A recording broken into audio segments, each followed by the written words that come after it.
ಆವಾಗ ಈಗ 600-700 ವರ್ಷದ ಹಿಂದೆ ರಾಜರು ಮಹಾರಾಜರು ಕಾಲದಲ್ಲಿ ಈ ವ್ಯಾಪಾರ ಮಾಡ್ತಾಯಿದ್ರಲ್ಲ ವರ್ತಕರು, ಅವರು ಬರ್ತಾ ದಾರಿಯಲ್ಲಿ ಕುದುರೆ ಮೇಲೆ ಅದರೆಲ್ಲ ಕತ್ತೆ ಮೇಲೋ ಯಾವುದ್ರ ಮೇಲೂ ಏನೋ ಹಾಕ್ಕೊಂಡು ಬರೋರು ವ್ಯಾಪಾರ ಮಾಡೋಕ್ಕೆ.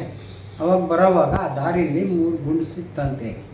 ಆ ಗುಂಡು ತಗೊಂಬಂದು ಇಲ್ಲಿ ಅಡುಗೆ ಮಾಡೋಣ, ಇಲ್ಲಿ ಅಡುಗೆ ಮಾಡೋಕ್ಕೆ ಇದು ಅನುಕೂಲ ಆಗುತ್ತೆ, ಈ ಕಲ್ಲು ತೊಗೊಂಡು ಎತ್ತು ಹಾಕ್ಕೊಂಡು ಅಂದ್ಬಿಟ್ಟು ಎತ್ತು ಹಾಕ್ಕೊಂಡು ಕತ್ತೆ ಮೇಲೆ ಬಂದ್ರಂತೆ. ಇಲ್ಲಿ ಬಂದಾಗ ಇಲ್ಲಿ ತೋಪು ಇರೋದ್ರಿಂದ ಅಡಿಕೆ, ಬಾಳೆ, ತೆಂಗು ಇವೆಲ್ಲ ವಿಳ್ದೆಲೆ ಎಲ್ಲ ಇತ್ತು ಇಲ್ಲಿ. ಆವಾಗ ಇಲ್ಲಿ ನಿಂತ್ಕೊಂಡು ಇಲ್ಲಿ ಅಡುಗೆ ಮಾಡೋಣ, ಅಡುಗೆ ಮಾಡ್ಕೊಂಡು ಇಲ್ಲಿ ಊಟ ಮಾಡ್ಕೊಂಡು ಇವತ್ತಿದ್ದು ನಾಳೆ ಬೆಳಗ್ಗೆ ಹೋಗೋಣ ಅಂತ ಹೇಳ್ಬಿಟ್ಟು ಇದು ಮಾಡಿದ್ರಂತೆ. ಅಡುಗೆ ಮಾಡ್ಕೊಳಕ್ಕೆ ಅಕ್ಕಿ ಪಕ್ಕಿ ಎಲ್ಲ ಮಾಡಿ ಏನೋ ಅವರು ತಂದಿದ್ದು ಇದರೊಳಗೆ ಐಟಮ್ನಲ್ಲಿ ಸಾಮಾನಲ್ಲಿ ಮಾಡಿಕೊಂಡು ಅಡುಗೆ ಮಾಡೋಕ್ಕೆ ಅನ್ನಕ್ಕೆ ಇಟ್ಟರಂತೆ. ಆವಾಗ ಅನ್ನ ಕುದೀತಾ ಇದ್ದಾಗ ರಕ್ತ ಆಯ್ತಂತೆ. ಆ ರಕ್ತ ಆದಾಗ ಜನನು ಅಲ್ಲಿರೋ ಅವರೆಲ್ಲ ನೋಡಿ ದಿಗಿಲು ಬಿದ್ದು ಪಕ್ಕದಲ್ಲಿದ್ದ ಊರುಗಳಿಗೆ ಹೋಗಿ ಹೇಳಿದ್ರಂತೆ. ಅಲ್ಲಿ ಯಾರೋ ಬಂದು ಎಲ್ಲ ದೊಡ್ಡವರೆಲ್ಲ ಬಂದು ನೋಡಿದ್ದಕ್ಕೆ ಏನು ಅಂತ ಇದು ಮಾಡೋದಕ್ಕೆ 5 ವರ್ಷದ ಮಗುವಿನ ಮೇಲೆ ತಾಯಿ ಬಂದು ನಾನು ಘಟ್ಟದಿಂದ ಬಂದಿದ್ದೀನಿ, ನನ್ನ ಘಟ್ಟದ ಮೊದಲ ಘಟ್ಟಮ್ಮ ಅಂತ, ನಾನು ಇಲ್ಲಿ ನೆಲೆಸ್ತೀನಿ, ಇಲ್ಲೇ ನಾನು ದೇವಸ್ಥಾನ ಕಟ್ಕೊಡಿ ಅಂತ ಹೇಳಿ ಇದು ಮಾಡಿದ್ರಂತೆ. ಆವಾಗ ಅವರು ಅದೇ 3 ಗುಂಡು ಅಲ್ಲೇ ಇಟ್ಟು ಒಂದು ಗದ್ಗೆ ಮಾಡಿಬಿಟ್ಟು ಹೋದರು, ಅವರು ಪೂಜೆ ಮಾಡಿಬಿಟ್ಟು. ಆಮೇಲೆ ಅದನ್ನು ಪ್ರಬುದ್ಧವನ ಮಾಡಿ ಇವಾಗ ಈ ಮಟ್ಟಕ್ಕೆ ತಂದು ನಿಲ್ಲಿಸಿದೆ. ಇದು ಗ್ರಾಮ ದೇವತೆ ಕೇಳಿ ನಾವು ಮನಸ್ಸಲ್ಲಿ ಏನು ಇದು ಮಾಡ್ಕೊತೀವೋ ಅದು ತಾಯಿ ಕೋರಿಕೆಯನ್ನು ಈಡೇರಿಸ್ತಾಳೆ.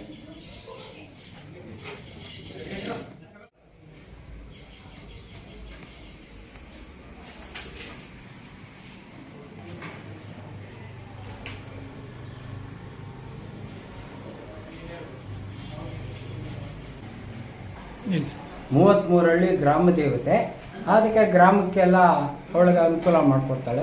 ಇದಕ್ಕೆ ಉತ್ಸವ ದೇವರು ಇದಕ್ಕೆ ಹೋಗುತ್ತೆ, ಊರುಗಳಿಗೆಲ್ಲ ಕರ್ಕೊಂಡೋಗಿ ಅವರು ಮಡ್ಲಕ್ಕಿ ಕಟ್ಟಿ ಕರ್ಕೊಂಬರ್ತಾರೆ. ಈ ಅಮ್ಮನಿಗೆ ಏನಿದ್ರು ಸಿಹಿ ಅಡುಗೆ ಮಾತ್ರ, ಖಾರ ಇಲ್ಲ ಈ ಅಮ್ಮನ ಹತ್ರ.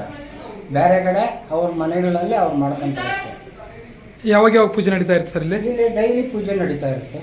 ಆದರೆ ಇದು ದಸರಾ ಒಳಗೆ 10 ದಿವಸನೂ ದಿನಕ್ಕೊಂದೊಂದು ಅಲಂಕಾರ ನಡೆಯುತ್ತೆ.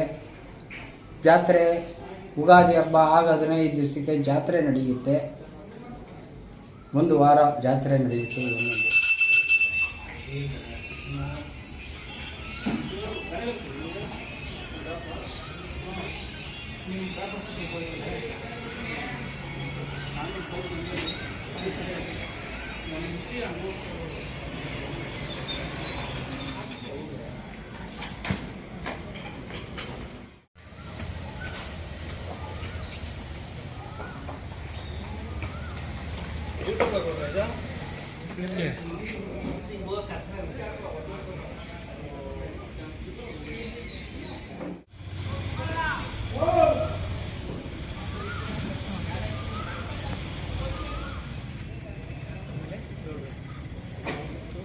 ನನಗೆ ಯಾರೋ ಹೇಳ್ಕೊಟ್ಟಿದ್ದು